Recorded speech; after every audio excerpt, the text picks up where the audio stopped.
आप सभी का स्वागत है हमारे यूट्यूब चैनल सरकारी गणित में। एमएससीपी जो प्रमोशन होता है उसका क्या क्या फॉर्म्स डॉक्यूमेंट्स क्या क्या जरूरत होते हैं, उसके साथ साथ आप लोगों का एमएससीपी पे फिक्सेशन एग्जाम्पल उसका समझेंगे, अर्थात कितना आपका सैलरी जो इंक्रीज होगा, कितना सैलरी हाइक होगा सेवेंथ पे मैट्रिक्स के अनुसार एग्जाम्पल के साथ आप लोगों के लिए। तो एमएससीपी में कौन सा फॉर्म लगता है, डिटेल्स देखते वीडियो को लाइक, चैनल को सब्सक्राइब और शेयर करिए। तो चलिए शुरू करते हैं, देखते हैं जो एमएससीपी एप्लीकेशन आप लोगों के लिए अप्लाई करते हैं। अर्थात आप लोग जानते होंगे जो एमएससीपी कैलकुलेशन होता है वो, तो इसमें विभिन्न प्रकार के डॉक्यूमेंट लगते हैं और उसके साथ साथ आप लोगों को पता होगा जो एमएससीपी अर्थात जो 10 साल या फिर 20 साल या फिर 30 साल के सर्विस में अगर आप लोग प्रमोशन के लिए एलिजिबल होते हैं तो आप लोगों के लिए एमएससीपी प्रमोशन किया जाता है। अर्थात एमएससीपी में आप लोगों का एक first MSCP, second MSCP, third MSCP, ठीक है। तो इसी के हिसाब से आप लोगों को पहले तो एप्लीकेशन फॉर्म लगाना होता है, उसके साथ साथ विभिन्न प्रकार के डॉक्यूमेंट देने पड़ते हैं। क्या क्या ना, पहले तो एप्लीकेशन फॉर्म ये जो आप लोग देख रहे हैं ये एप्लीकेशन फॉर्म 2017 ओएस ओआरएसपी रूल्स के मुताबिक है। तो इसके हिसाब से आप लोगों को ये फॉर्म फिलअप करना है, टेलीग्राम चैनल पर मिल जाएगा। उसके साथ साथ आप लोगों का जो कंसर्न ऑफिस है उससे भी फॉर्म मंगवा सकते हैं, उनका थोड़ा सा चेंजेस हो सकता है इस फॉर्म में, ठीक है। तो इसमें आप लोगों को डिटेल्स फिलअप सब करना है, जैसे कि आपका एम्प्लॉय का डिटेल्स यहाँ डालना है। यहाँ पर आप लोग कितना पे मैट्रिक्स के हिसाब से आप लोगों का कॉन्सेप्ट जो सैलरी कितना पा रहे हैं उसको मेंशन करना है। अगर आप लोगों का किसी प्रकार का लेवल विदाउट पे है तो उसको भी आप लोगों को कंप्लीट करना है, मेंशन करना है, ठीक है। उसके साथ साथ आप लोगों का कितना साल कंप्लीट हुआ है, 10 साल या 20 या फिर 30, ठीक है, उसको भी लिखना है। उसके साथ साथ अगर आप लोगों का किसी प्रकार का विजिलेंस क्रिमिनल केस नहीं है तो उसको भी लिखना है। उसके साथ साथ आपका प्रेजेंट स्केल अप पे कितना है, ड्राइंग प्रेजेंट पे कितना, उसके साथ साथ आप लोगों का जो इंक्रीमेंट होने के बाद अर्थात जो एमएससीपी अवेल करने के बाद आप लोगों का कितना नेक्स्ट इंक्रीमेंट आपका कितना होगा, ठीक है।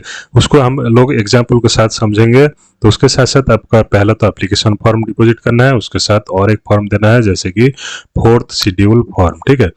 फोर्थ शेड्यूल फॉर्म आप लोगों को exercise option on an event of fixation of पे भी आप लोगों को करना है, तो इसको भी फिलअप करना है, ठीक है। उसको आप लोगों को ड्रॉइंग ऑफ पे है ना, ठीक है। तो इसमें आप लोगों को ये सब सबमिट फिलअप करने के बाद आप लोगों को क्या करना है, फोर्थ शेड्यूल, या कौन सा फॉर्म है ना, फोर्थ शेड्यूल है, ठीक है। तो उसके साथ साथ आप लोगों को और एक फॉर्म सबमिट करना है, जैसे देखिए फिफ्थ शेड्यूल, और क्या है ना, फिफ्थ शेड्यूल, जिसमें कि अंडरटेकिंग रहता है कि अगर एक्सेस अमाउंट आप लोगों को पहुंच जाता है, मिल जाता है, तो एक्सेस अमाउंट तो आपके पास से रिफंड किया जाएगा, तो उसका भी अंडरटेकिंग आप लोगों को देना पड़ता है, ठीक है। नेक्स्ट होता है, इतना देने के बाद आप लोगों को और एक डॉक्यूमेंट देना पड़ता है जैसे कि clearance certificate regarding non pendency of vigilance case, ठीक है। विजिलेंस केस अगर आप लोगों के ऊपर किसी भी प्रकार का नहीं है तो आप लोग इसमें साइन करके नो डिपार्टमेंटल प्रोसीडिंग्स के ऊपर आप लोग देंगे और आपका जो कंसर्न हेडमास्टर या फिर कंसर्न अथॉरिटी है उसके पास से साइन ले जाएंगे, ठीक है।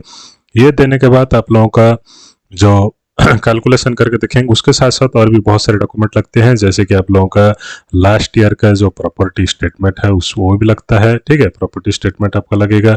उसके साथ साथ आप लोगों का जो आई गॉट कर्मयोगी का सर्टिफिकेट भी लगेगा, ठीक है।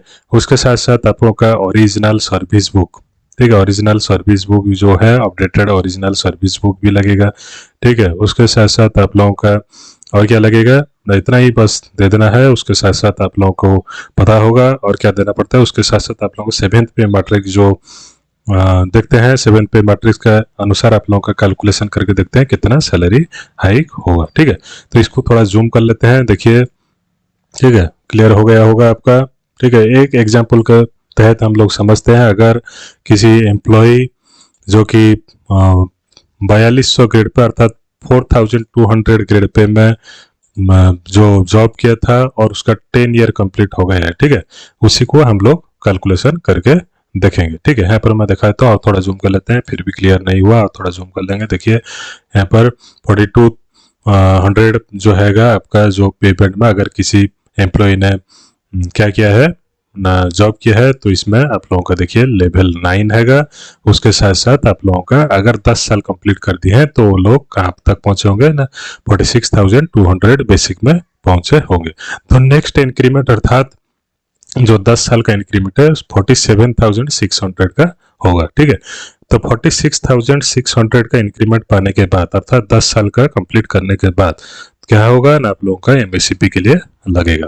तो यहाँ पर क्या होगा, लेवल 1 था पहले, उसके बाद चेंजेस होकर आप लोगों का लेवल 1 नहीं, लेवल 9। ठीक है, लेवल 9 आप लोगों का था, उसके बाद सेल 1 से लेकर आप लोगों का सेल 10, और 10 साल कंप्लीट होने के बाद आप लोगों का सेल 11 में आप लोग पहुंचे, जो कि 47,600। ठीक है, उसके बाद साथ आपका जो एमबीसीपी होगा, एमबीसीपी होने से आप लोगों का कैलकुलेशन कैसे किया जाएगा ना, 47,600 जो है आप लोग नेक्स्ट जो लेवल चले जाएंगे, अर्थात लेवल 10 में पहुंचेंगे, अर्थात आपका लेवल 10 हो जाएगा। और देखिए 47,600 जो हैगा वो कहाँ से आता है, 46, देखिए यहाँ पर 47,600। ठीक है, 47,600, देखिए 47,600 यहाँ पर आप लोग अर्थात इस सेल का अनुसार आप लोग सैलरी पा रहे होंगे। तो यहाँ पर क्या होगा ना, आपका जो सेल है एक सेल बढ़ जाएगा, अर्थात 49,000। तो अर्थात आप लोगों का ये कितना हुआ, 1 2 3 4। ठीक है, तो अर्थात सेल 4। तो यहाँ पर था आपका लेवल 9 सेल 11, तो ऑटो कन्वर्ट होकर आपका हो जाएगा लेवल 10 सेल 4 आपका, अगर आप एमएससीपी अपील करते हैं तो समझ लिए।